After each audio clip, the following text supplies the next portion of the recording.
അനുഭവത്തിങ്കിൽ ഇപ്പോൾ ചൊല്ലിക്കഴിച്ചിട്ട് അതിൻ്റെ അനുഭവത്തോട് കൂടിയിട്ട് ഒരു കലശാദി അനുഭവങ്ങളെ എനിക്ക് സമർപ്പിച്ചു. പിന്നീട് നിങ്ങൾ ആഗ്രഹിച്ച പ്രകാരം അങ്ങനെ ചെയ്തു കേട്ടോ. എല്ലാവരും ഭക്തന്മാർ. അപ്പോൾ അതിൻ്റെ ഇടയിൽ വരുമ്പോഴോ അതിൻ്റെ ഇടയിലില്ലല്ലോ.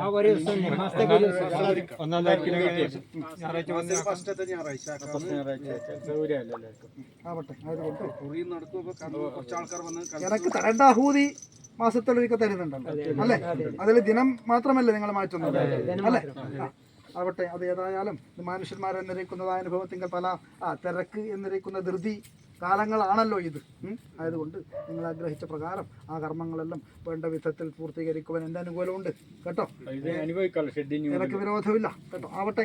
നിങ്ങൾക്ക് വേണ്ടുന്ന കാര്യങ്ങൾക്കത്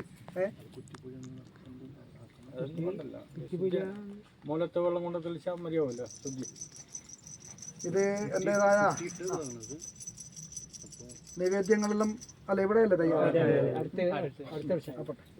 ആയതുകൊണ്ട് അതിന് ഉള്ളത് ഇനി അവരുടെ നിർമ്മാണം അനുഭവങ്ങളുണ്ടോ? അത് ശുദ്ധീകരിക്കാനുണ്ടോ?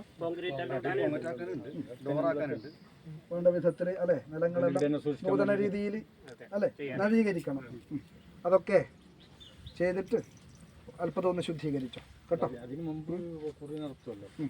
ആവട്ടെ. അതിൽ നിങ്ങൾ ഇവിടെ ചേരുന്നതിൽ വിരോധമില്ല. ഒരു മധ്യാഹ്നം സൂക്ഷിക്കണം. എൻ്റെ ഒരു മധ്യാഹ്ന സമയമുണ്ട്. എല്ലാ സമയത്തും അങ്ങനെ വന്ന് കയറുണ്ടായി ഇവിടെ. എനക്കൊരു പോക്ക് വരുത്തുണ്ട് അല്ലേ?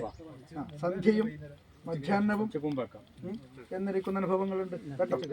എപ്പോഴാണ് ഞാൻ അല്ലെ എൻ്റെ തെണ്ണുമായിട്ട് എപ്പോഴാണ് ഞാൻ ഇവിടെ നിന്ന് അല്ലെ എനക്കൊരു ചാലവഴക്കമുണ്ടല്ലോ. എനക്കൊരു ചാലവഴക്കമുണ്ട്. അതിൽ അങ്ങനെയുള്ളതായ ആ ഒരു സമയത്തെ ഒന്ന് കണ്ടറിഞ്ഞിട്ടാവട്ടെ. ബുദ്ധിമുട്ടില്ല എന്നാലും അല്ലെ ഞാൻ എന്നിരിക്കുന്ന ചാലവഴക്കത്തിൽ നിങ്ങൾ പെടണ്ട അല്ലെ. ആയതുകൊണ്ട് അങ്ങനെ നിങ്ങൾ വേണ്ടുന്ന കാര്യകാരണങ്ങളെയെല്ലാം ചൊല്ലിക്കഴിച്ചിട്ട് വേണ്ട വിധത്തിൽ ഇനിയും ആവട്ടെ. അഭിവൃദ്ധി എന്നിരിക്കുന്ന അനുഭവത്തെ കേട്ടോ ഞാൻ ഉണ്ടാക്കിയിട്ട് തരും.